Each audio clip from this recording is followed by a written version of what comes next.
It's a pleasure to call Selaine Saxby to make her maiden speech. Thank you, Madam Deputy Speaker, for calling me to speak in this key bill for rural North Devon, where I'm assured we have a higher density of sheep per square acre than South Wales. It's easy to be the one-woman tourist board for North Devon, boasting stunning surf beaches at Woolacombe, Croyd and Saunton, the Tarka Trail that connects our sand dunes from Braunton to Instow, and don't miss a stop at Fremington Quay for afternoon tea. Cream on first for anyone not sure how to tackle their scones.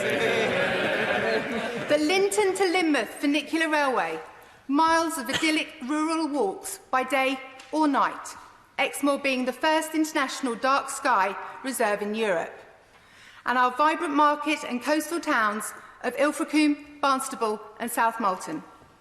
Proud to boast 139 pubs who were warmly welcomed last week's announcement to reduce their business rates.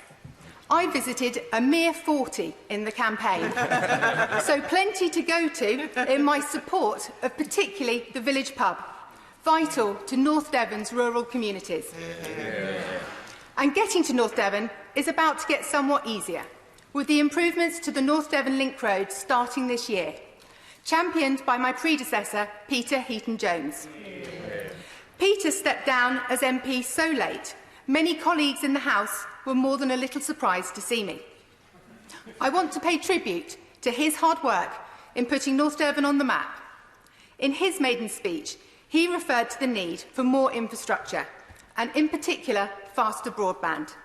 It is with some disappointment that despite his best efforts and some hard-won improvements, broadband remains top of my wish list for infrastructure developments in North Devon. I'm what's known as a blow-in back home in Devon, drawn there a few years ago by its heady mix of sand, sea and rolling hills. I'm far too old to ever become a local, but it's the best place to have blown into.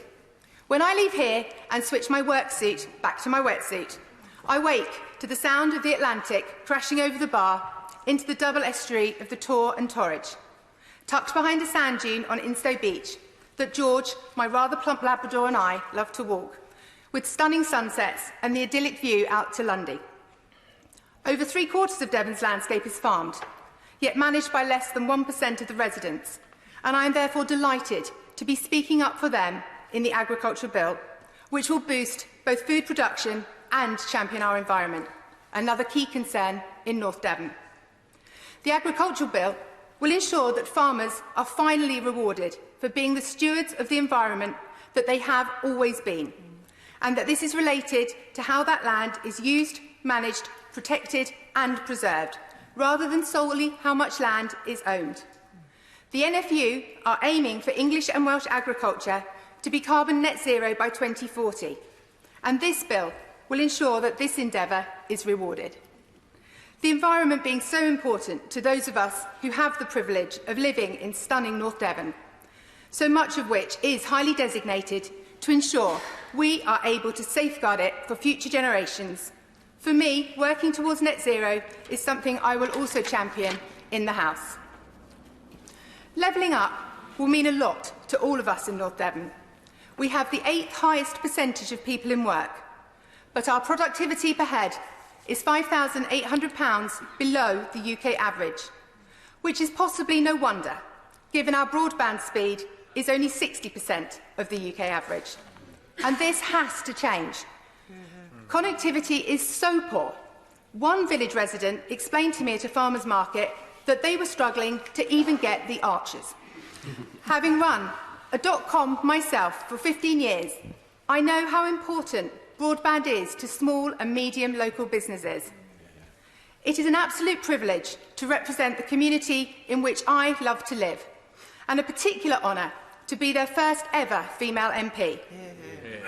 I would like to take this opportunity to thank Baroness Anne Jenkin and the Women to Win team for their ongoing support. I, like I suspect many ladies on this side of the House, attribute our presence here in large part to Women to Win.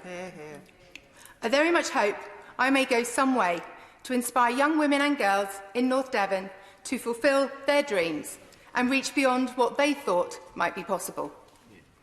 My personal journey to this point has been varied, as life's paths so often are, and I hope this rich experience will serve me and my constituents well.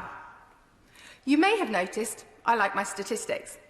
My short time teaching maths opened my eyes to our education sector and the need to raise our young people's aspirations.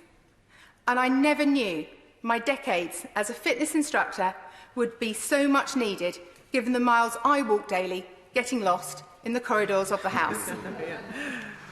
I stand here to champion the people of North Devon, however they voted last December. On countless doorsteps, I said I would get things done, and I will.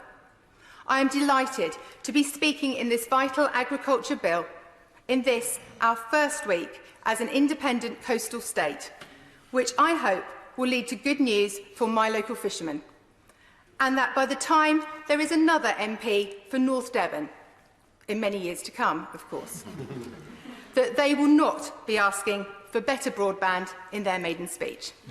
Yeah.